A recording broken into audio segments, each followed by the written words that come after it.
Через пару часов мое день рождения, мне скоро исполняется 18 лет, и на 18 лет я бы хотел сказать вам пару слов.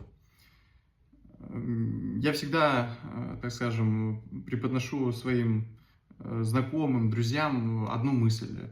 Веду ее, так сказать, за ручку, чтобы каждый ее понял.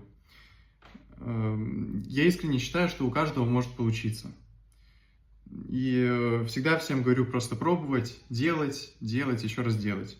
Просто идите вперед, мечтайте, не думайте о том, что вы выглядите как-то кринжово в камере, еще что-то. Вот у меня там кровать не застелена, прическа не такая и так далее. Я вообще, в принципе, стараюсь одним дублем сейчас это все записать, без текста, без сценария и так далее. Вот. Так что желаю всем идти к своей мечте и забыть о всех преградах и людях, самое главное, которые вас сбивают с толку. Всем добра и здоровья.